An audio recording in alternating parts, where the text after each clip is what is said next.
Well, we've got an exciting treat for everyone today. We're here with Dr. Edward Hallowell.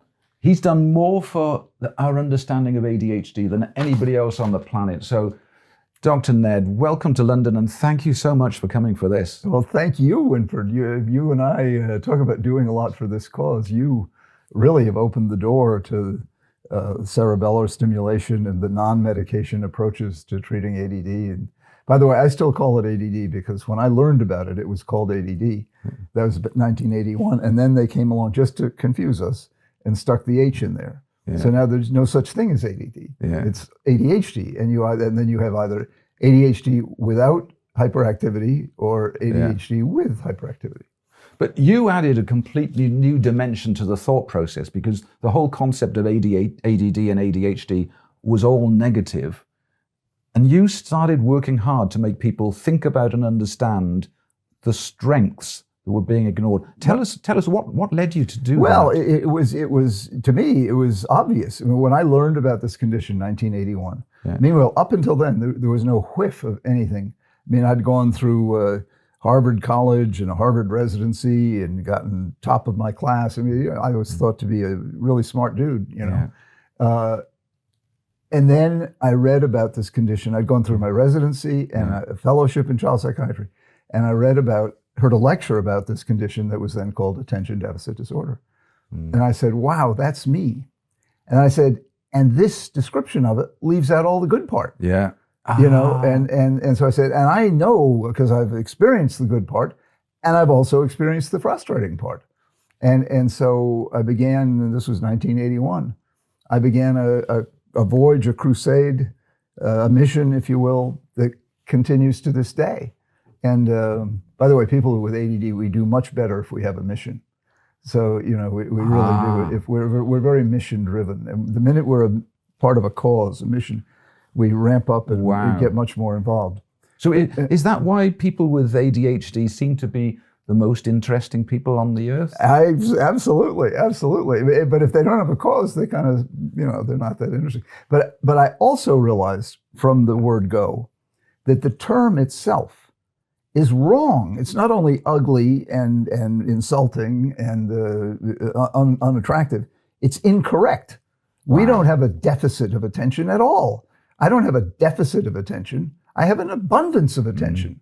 My challenge is to control it. Yeah. If I had a deficit, it would be a form of dementia, which I don't have a form of dementia. It may be weird in other ways, but demented I'm not. And that term, attention deficit disorder, it implies that you are demented.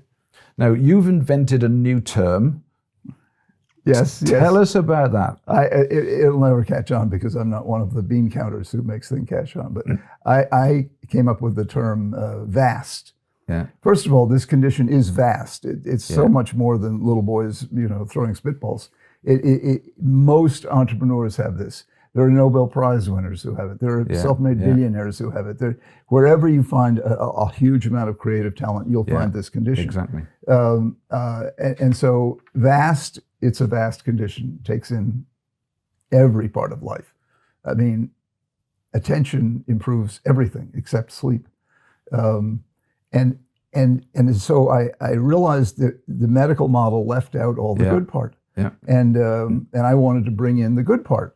Because if you tell someone without giving them a perspective that they have attention deficit hyperactivity disorder, you diminish them in their own eyes. Yeah. So VAST in my lexicon stands for variable attention stimulus trait. Love it. Variability, as you know, is the hallmark of ADD. People say, well, he can pay attention sometimes. Yes, exactly. That's ADD. Yeah. Sometimes you hyperfocus, sometimes you're off in the clouds. I mean, so variable attention, another key element of it.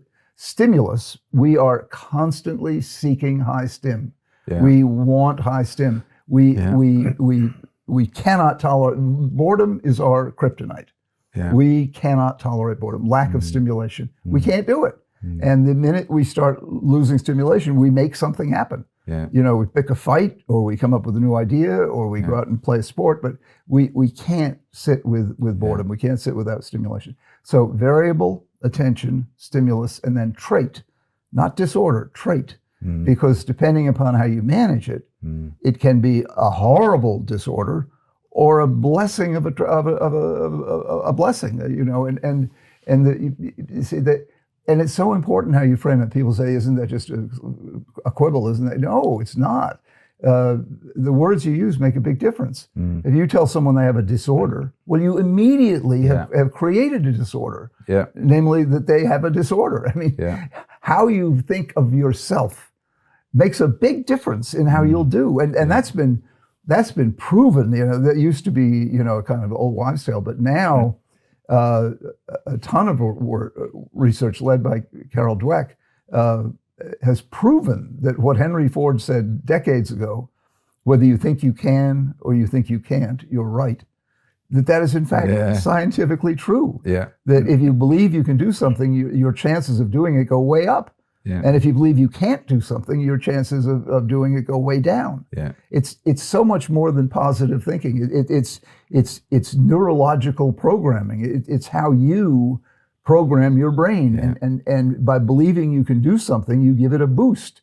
And intuitively, that makes sense. It does. But people have reduced it to just power of positive thinking, all this kind of stuff. But if you take it seriously, building your confidence and building your self-esteem and building your motivation makes a big difference in how you're going to do.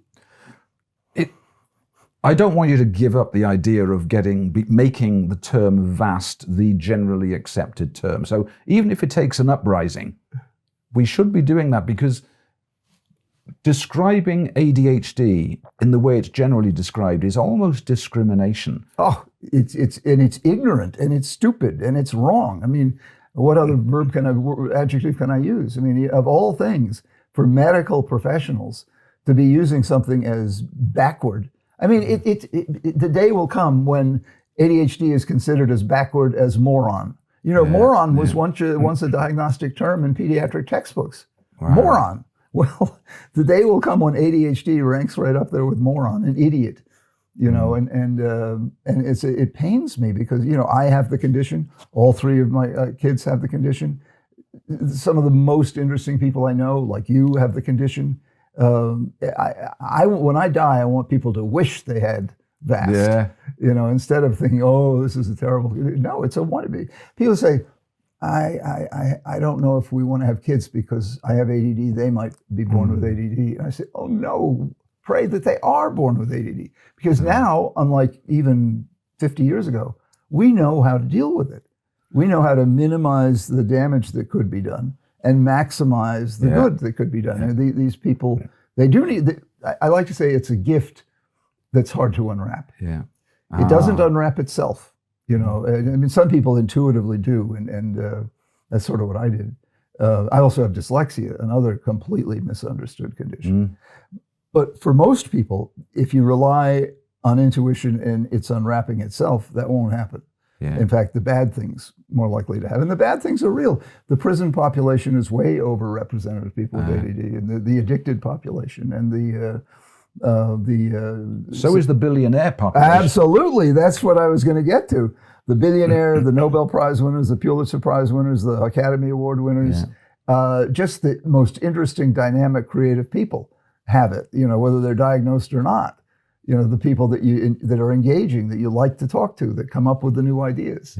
So what you've just shared with us, if understood, if implemented, if put through our education system, would transform society. Oh, totally, no doubt about it. And you're always leery of big statements like that. And if you learn how to control your bowel movements, it'll transform society.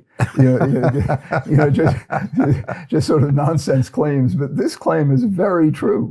That if we only could educate the population, all these people who are underachieving, if not languishing, if not incarcerated, would be set free as this incredible force of creativity, imagination, innovation, which we need now more than ever.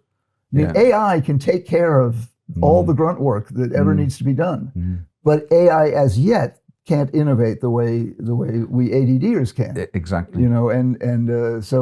So we really need us. The world really needs us, and the obstacle is, as it always has been, ignorance and stigma. Yeah. You know, ignorance begets stigma. We tend, it's such a horrible part of human nature. We tend to fear, deplore, and despise anything different. Yeah. There was a time when left-handed people, I'm left-handed, we were deplored and despised. You know, so it's woven into human nature, the fear which leads to attack of anything different. That's what the heart of racism is all about. It's hatred and fear of anything different, and then the desire to sequester, if not put to death, the people who are different. What's it going to take to turn this perception around? You're saying it's going to be hard to get people to accept the new term of asked. Well, what it'll take, first of all, if God would pay attention, it could be done in a minute, but it's hard to get God's attention. And so I happen to believe in God, but but I know that I can't dial up God, so God, would you please fix this? So we have to do God's work, okay? And doing God's work is educating people. And getting past their prejudice. I mean, they believe. When I started off, they laughed at me. I mean, they said, "You're making excuses for people who want to get out of doing their homework. You want to make excuses for stupid kids." I mean, when I was a kid, I'm 73 years old. When I was a kid, there were two diagnoses in this area: smart and stupid, and there was one treatment: try harder. And if that didn't work, they'd beat you. And if that didn't work, just very stupid, and you were cast off. Do you know how many people whose lives were ruined by that? People who could have been major contributors, lives were ruined by that. I mean, you look at our founding fathers and their wives as well, I'm sure. They're a hotbed of this condition. They were all busy fighting with each other and bubbling with these new ideas, and they invent the greatest democracy in the history of the world. And out of thin air, really. I mean, you can name the philosophers they borrowed from, but they got together. They were a cantankerous, querulous group of men, and they fought it out. And what comes out of that? Our Constitution, the greatest document ever written. And we've lasted longer than any democracy has, and we're modeled on your Parliament. I mean, the two great gifts English civilization has given to the world, in my opinion, are number one, Parliament. And number two, our literature, English literature. I mean, Shakespeare, unmatched. So those two things. And then we built upon your parliamentary system and tweaked it in some ways that made it better, in my opinion. And of course, our literature can't possibly match what you've got. But it all depends upon setting free the mind. That's what it depends upon. For various reasons throughout history, there's been a concerted effort to squash down innovation, promote conformity, and promote lockstep behavior, extinguish new ideas because they're disruptive. I mean, Plato, said, "Get the poets out of the Republic." We don't want people like that. They cause trouble, and it's true. We do. We cause trouble. I remember in the fifth grade, a teacher said to me, "Ned, you're subversive." Well, I didn't know what subversive meant. So I said, "Is that good or bad?" He said, "It's not good." So I went and looked up subversive, and I was constantly undermining what I thought were stupid rules and people in authority. But I managed to get through. I had two things going for me. The reason that I survived, number one, when I was a little boy, I was very cute. And number two, I had high IQ.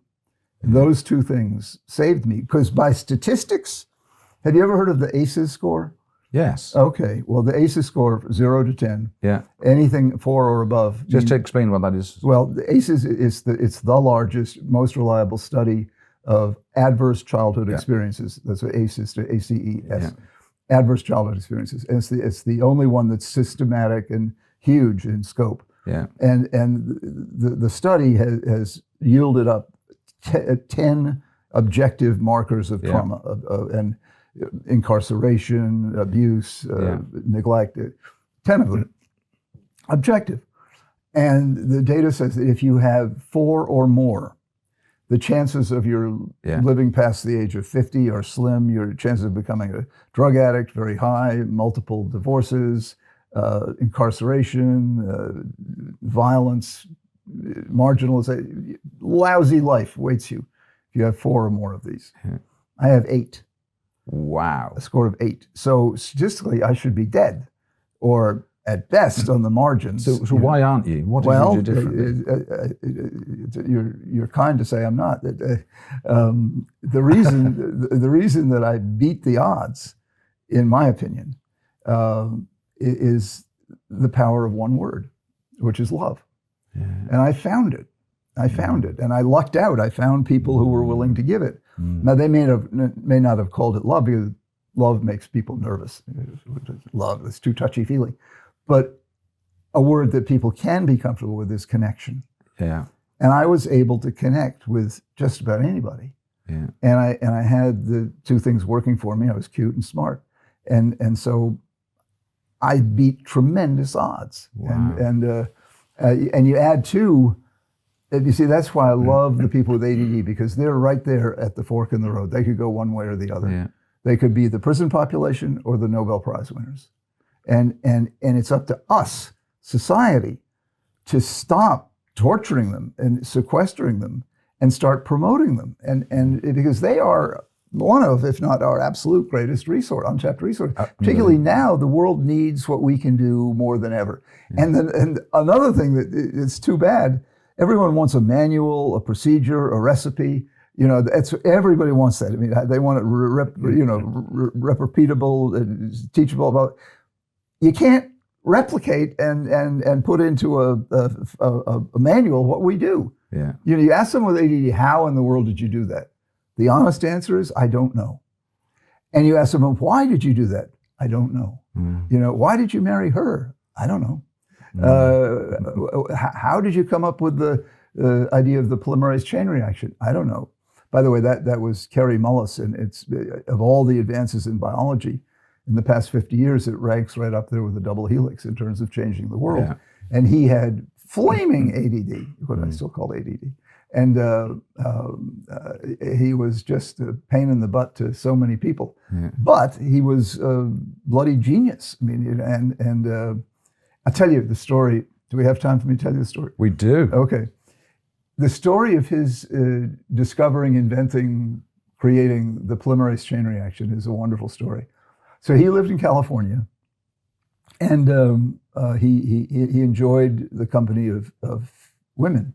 And so one day he was driving down the coast of California with his latest girlfriend, and they came upon a break, one of those sort of off the road little areas, and there was a beautiful sunset. So they pulled off the road to watch the sunset, and they were enchanted by it. Well, his girlfriend was so transfixed, she fell asleep. And he was a nice guy. He didn't wake her up. He let her sleep. Well, while she was sleeping, into his mind swam this polymerase chain reaction. Wow. And he took an envelope from the glove compartment, started writing down notes about it. And in 15 minutes, he'd come up with the idea that changed the world. And so he had to rush back to the lab, so he had to wake up his girlfriend. And he said to her when he woke her up, "Honey, I've just won the Nobel Prize." She said, "What do you mean?" He said, "I know this is a Nobel Prize that I just thought up." And sure enough, it was. But that is so representative, unanticipated, spontaneous. By the way, that's the upside of impulsivity. Impulsivity is one of the things that's supposedly so bad about ADD. If you eliminate impulsivity, you eliminate creativity. Yeah. Your creativity depends upon something out of nowhere hitting you. And it depends upon your being receptive to it. So Kary Mullis, instead of watching that idea, saying that's not proven, he took it and ran with it, and the world is the beneficiary of it. Wow. You've described that fork in the road. We've got an education system that influences virtually every child. Yes. What's your view on how, or if and how, the education system could be changed so that it makes the best of all of these traits? Well, in my opinion, the one formal system that comes closest to ideal is the Montessori, because it's curiosity driven. And that's what learning should be about. It should be following your curiosity, following your interest. And we need teachers to fan those flames, but also to provide information where you need information to continue to build what you're building. Yeah. And that's what life should be. Yeah. School should not, homework is stupid. It's counterproductive. It quashes down enthusiasm. How many kids look forward to going to school? Not that many. And the ones who do look forward to it have found a system or a teacher that encourages curiosity. So education should be project-based, not memorization-based. Yeah. It should be build a boat or interview an old person or figure out a way to sail a boat without a sail or whatever. You know, something that challenges your curiosity and imagination. That's what we need to be using as imagination, which I call play. My definition of play is not what you do at recess. My definition of play is any activity in which your imagination gets involved. Yeah. Any activity where your imagination gets involved. That's play. That's what you should be doing all day. Yeah. The opposite of play is doing exactly what you're told. Robotic behavior. And that passes for education in a lot of schools in the US, and I imagine over here too. And it gets rewarded, and you get the prizes, and blah, blah, blah. And does that benefit the world? No. The world needs people with imagination and drive. And I spent a number of years, 2 or 3 years, consulting to the Harvard Chemistry Department. The Harvard Chemistry Department is one of the greatest departments in the world. And they have now, as of now, they have 6 Nobel Prize winners on the chemistry faculty. Wow. And they called me in because this was around 1999. Their most gifted graduate student committed suicide and left a note explicitly blaming Harvard. And this kid was not some troubled genius. He was a Joe Normal from the Midwest. And he happened to be Joe Normal genius. And he left a note saying, I was driven to this by Harvard's sick system of being. And he just felt so isolated and so cut off and didn't have anywhere to turn. Well, I learned from them a lot of things. One, the absolute necessity for connection, that it's lethal. Disconnection is lethal, but connection is formative. I mean, it's the magic ingredient. But I also learned the Harvard Chemistry Department gets the most outstanding applicants on paper from around the world. And every year a new crop of 1,000 graduate students and postdocs show up in Cambridge. And the mandate is go into the lab and discover new knowledge. One group runs into the lab, there's cavorting and exciting and blowing up the building, they got this, that, the other, and they're just, it's like a think tank going wild because there's so many of them. The other group freezes up and says, you got to tell me what to do. I'll do whatever you want. I'll wash your test tubes. I'll grade your papers. I'll monitor your exams. I'll do anything, but you got to tell me what to do. Ask me to come up with an idea of my own to test, and I can't do that. What happened was, back around 5th grade, they got the message that what they were supposed to do was memorize and obey. And that's fine to get you A's in school. But to get you A's in life, to make you a game changer, you've got to be able to come up with something on your own, not just do what you're told. And these poor kids, they worked so hard, slaved so hard, they get to the top of the mountain and they discover they're deep in the valley. So what did you tell them to do differently? They knew, and I said, we need to create a space that makes it that safe and possible. The chair of the department is a saint. We're still good friends. His name is Jim Anderson. He's one of the world authorities on global warming. And he put his entire research career on hold. This was around 2000. And it's very dangerous to put your research career on hold if you're a scientist. But he did. He said, I can't sanction this.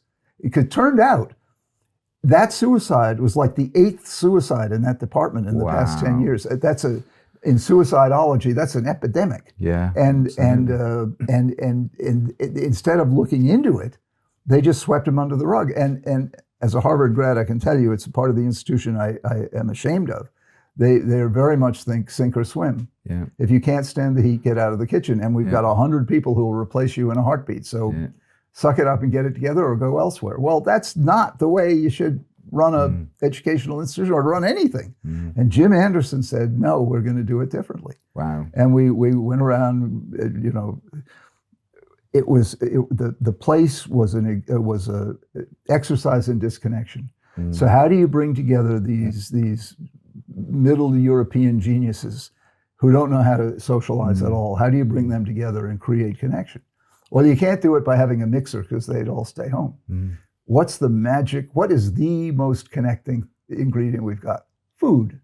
So we put out these wonderful, lavish buffets from Cambridge's best restaurants in the department library that used to have signs saying no food or drink allowed. Yeah. And every other week we'd have these banquets, and these impoverished genius graduate students would come out for the food. You know, they'd stuff it in their pockets, but they'd start talking to one another in spite of themselves. And the next thing you know, a symphony club was formed, a softball club was formed. We put whiteboards next to the elevators so they wouldn't stand there self-consciously, you know, looking. They could write equations and talk with each other in that language. We knocked down the oaken walls that made the place look like a prison. And replace it with glass walls, so you had sight lines. And we took one room that it was just filled with canisters of liquid nitrogen, and cleaned those out and turned it into an espresso bar with a grand piano. Well, it turned out a lot of these grad students were pianists, and so you'd walk through the place and you'd hear jazz and classical music wafting through the corridors. It was a total turnaround, and this is a very statistically significant fact. Since the year 2000, there have been 0 suicides. Wow. And Ned, we've come to the end of part 1 of this exciting. This is just a masterclass, and I'm sure you've raised an awful lot more questions than you've actually answered so far. But you have touched on some really important topics, and that is the link, the overlap between traits of ADHD and anxiety and trauma. In part 2, we're going to delve into that. I want to probe Dr. Hallowell's experience and what can we do about it? What's the best way to look after my child so that I bring out the best in him or her? What's the best way to look after my class if I'm a teacher to make the most of all of these traits? Can we do something to change the name from ADHD to VAST? So come back to part 2 and we're going to probe Dr. Hallowell some more. Thank you for part 1. Thank you so much.